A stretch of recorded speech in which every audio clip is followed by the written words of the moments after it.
Assalamualaikum warahmatullahi wabarakatuh. Pada kesempatan kali ini kita akan sama-sama membahas tentang penyelenggaraan jenazah pendidikan agama Islam SMK kelas 11 semester ganjil. Yang pertama kita perhatikan adalah kompetensi dasar 3.7 adalah menganalisis pelaksanaan penyelenggaraan jenazah. 4.7 menyajikan prosedur penyelenggaraan jenazah. Setelah kalian memahami materi ini, diharapkan kalian bisa mengidentifikasi dalil nakli terkait tata cara perawatan jenazah dengan benar. Yang kedua, menjelaskan tata cara perawatan jenazah dengan percaya diri. Yang ketiga adalah menyimpulkan tata cara perawatan jenazah dengan percaya diri. Yang keempat, menganalisis manfaat tata cara perawatan jenazah dengan benar. Yang kelima, menganalisis hikmah tata cara perawatan jenazah dengan benar. Dan praktiknya adalah kita sama-sama bisa mendemonstrasikan tata cara perawatan jenazah. Sebab yang akan kita pelajari pada materi ini adalah yang pertama, hal yang diperhatikan terhadap kondisi jenazah. Yang kedua, memandikan jenazah. Yang ketiga, mengkafani jenazah. Yang keempat, menyolati jenazah. Yang kelima, menguburkan jenazah. Yang keenam, takziah. Dan yang ketujuh, ziarah kubur. Poin yang pertama, hal yang diperhatikan terhadap kondisi jenazah. Ketika ada seorang hamba Allah yang meninggal dunia, maka yang harus kita lakukan adalah pertama, menutup atau memejamkan matanya. Yang kedua, menutup mulutnya, yaitu dengan mengikat dagu dan kepalanya. Kemudian menutup badan dengan kain agar auratnya tidak terlihat. Diperbolehkan mencium wajahnya sebagai tanda berduka cita. Kemudian membayar hutangnya, memberitahu keluarganya, kerabat, dan teman-temannya. Kemudian tidak melukainya sebagaimana tidak melukai badan orang lain masih hidup. Dan yang terakhir adalah tidak mencelanya. Yang kedua adalah memandikan jenazah. Untuk jenazah laki-laki, yang berhak memandikannya adalah pertama, kaum laki-laki. Kedua, boleh wanita asal istrinya. Dan yang ketiga, jika tidak ada laki-laki atau istrinya, maka jenazah boleh ditayamumkan. Kemudian untuk jenazah perempuan, yang pertama, kaum perempuan itu sendiri. Yang kedua, boleh laki-laki asal suaminya. Dan yang ketiga, jika tidak ada perempuan atau suaminya, maka jenazah boleh ditayamumkan.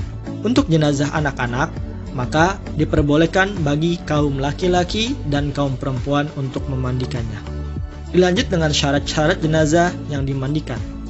Yang pertama adalah orang Islam.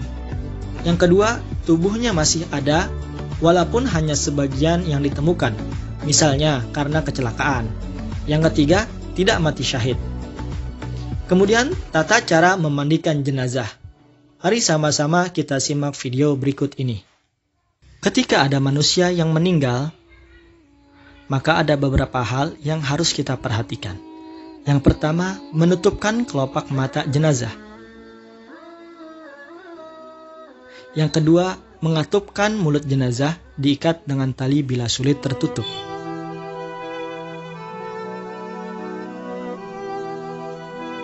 Yang ketiga, menutup tubuh jenazah. Setelah itu, ada persiapan memandikan jenazah. Yang pertama, melepas pakaian jenazah. Dan jenazah tidak perlu disedekapkan.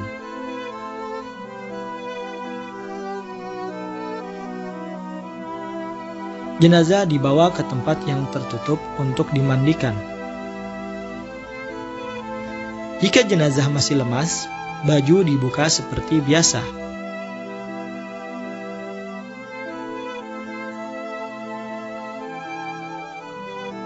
Satu orang memegang kain penutup jenazah yang berada di bagian kepala. Satu orang lagi memegang kain penutup jenazah yang berada di bagian kaki. Satu orang lagi melepaskan baju yang ada di tubuh jenazah. Namun jika jenazah sudah kaku, maka baju dibuka dengan gunting. Mulai digunting dari bagian lengan bawah, kemudian dari bawah bagian kaki. Setelah lepas semua pakaian jenazah, kain yang terbentang di atasnya ditutupkan. 2 peralatan memandikan jenazah. Siapkan 2 buah kain tebal atau kain handuk kalau bisa. Kemudian 1 buah kain ditutupkan jenazah. 1 buah kain disimpan untuk ganti nanti setelah dimandikan. Kemudian, gunakan meja yang ada lubang-lubangnya agar kotoran bisa langsung turun ke tanah. Setelah itu, siapkan air untuk proses memandikan jenazah. Air yang disiapkan yaitu 1 gentong besar air yang dicampur remasan daun bidara atau air yang dicampur dengan sabun. Kemudian 1 ember kecil air yang dicampur kapur barus. Sunnahnya, ketika memandikan jenazah, jumlah total siramannya adalah ganjil, 3, 5, 7, dan seterusnya. Petugas yang memandikan berjumlah 4 orang. 2 orang bertugas memegang penutup, 2 orang bertugas memandikannya.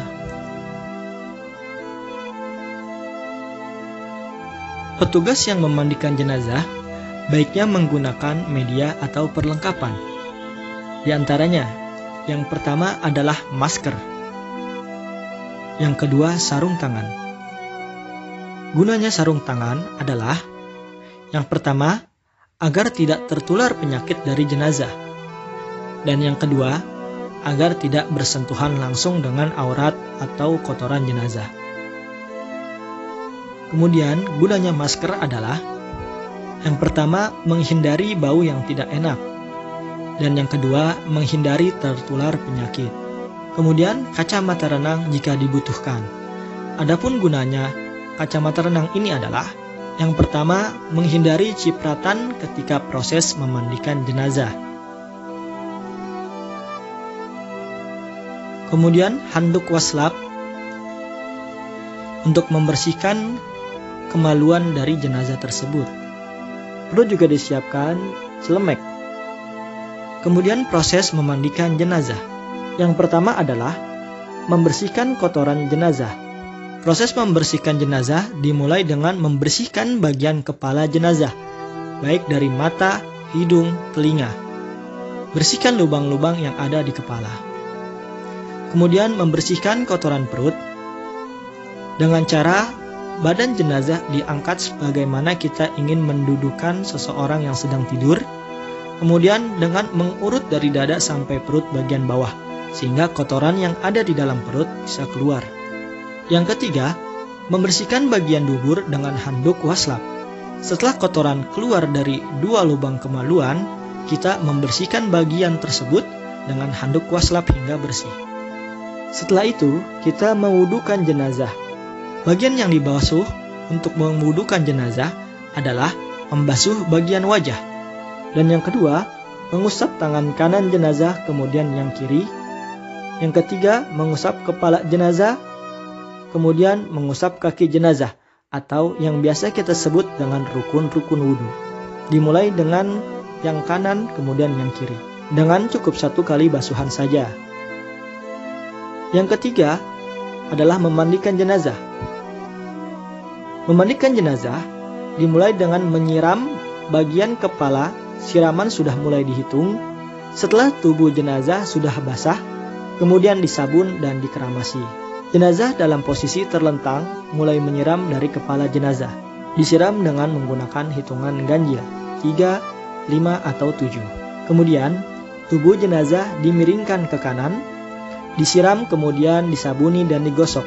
Tiap siraman dihitung 1. Kemudian, tubuh jenazah dimiringkan ke kiri, disiram, kemudian disabuni dan digosok, tiap siraman dihitung 1. Setelah selesai, kemudian dibilas semua. Tiap siraman dihitung sampai bilasan terakhir. Dan dibilas sampai bersih, kemudian bilasan terakhir dengan air kapur barus. Kemudian, handuk atau kain yang terbentang di atas jenazah ditutupkan dan dihandukkan ke tubuh jenazah. Setelah dirasa sudah cukup, ambil kain atau handuk yang sudah disiapkan sebelumnya dan dibentangkan di atas jenazah. Handuk yang basah kemudian diambil dan jenazah ditutupi dengan kain atau handuk kering yang membentang di atasnya. Yang ketiga adalah mengkafani jenazah. Tata cara mengkafani jenazah. Yang pertama, hamparkan kain sehelai demi sehelai. Yang kedua, taburkan wangi-wangian di atas kepala dan di setiap helainya. Yang ketiga, letakkan jenazah di atas kain kafan dengan pelan-pelan. Yang keempat, letakkan tangan kanan di atas tangan kiri jenazah. Dan yang kelima, ikatlah dengan kuat sebanyak 7 ikatan. Syarat-syarat mengkafani jenazah. Laki-laki dikafani dengan 3 lapis kafan, sedangkan perempuan 5 lapis. Kemudian orang yang meninggal dalam ihram, baik haji maupun umroh, tidak boleh diberi pengharum dan tutup kepala. Kain kafan hendaknya bersih dan kering serta berbau minyak wangi. Dan kain kafan harus dalam keadaan baik, tetapi tidak boleh berlebihan, tidak dari jenis yang mahal dan mewah. Berikut ini tata cara pengkafanan jenazah. Alat-alat yang harus dipersiapkan. 1. Kain kafan. 3 helai kain untuk jenazah laki-laki dan 5 helai kain untuk jenazah perempuan. Ukur kain kafan berdasarkan lebar tubuhnya. Lebar 30 cm, kain kafan selebar 90 cm.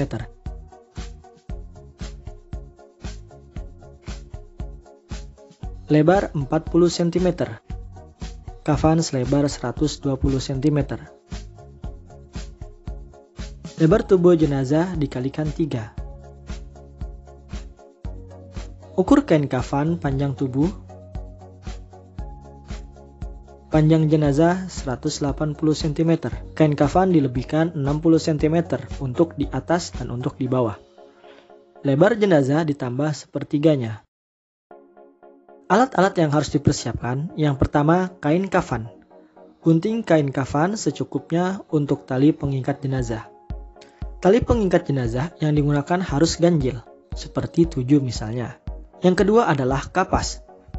Yang ketiga, minyak wangi cendana, atau sudah biasa disiapkan oleh penyedia perlengkapan kematian. Yang keempat, pengukur meteran.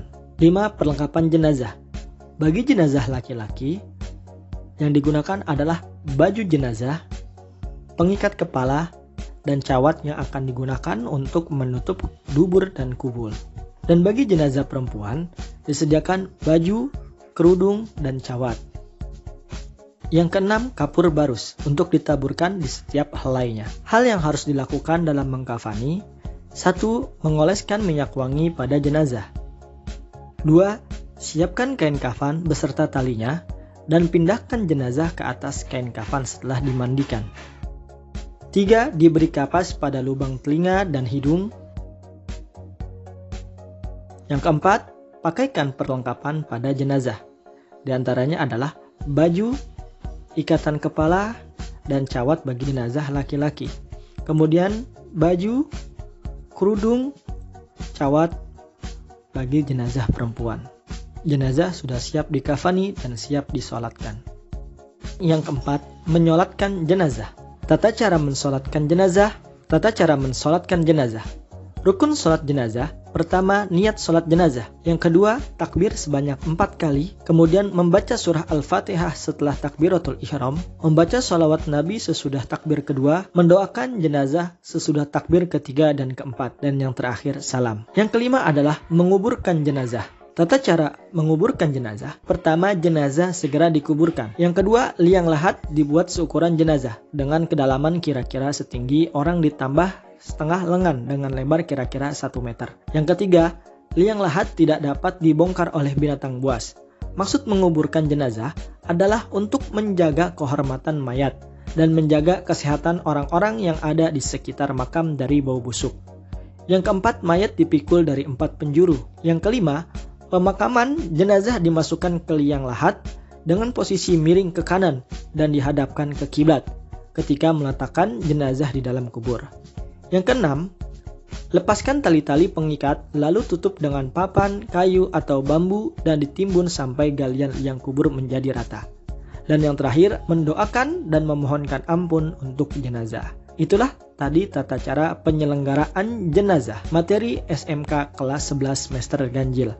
Wassalamualaikum warahmatullahi wabarakatuh.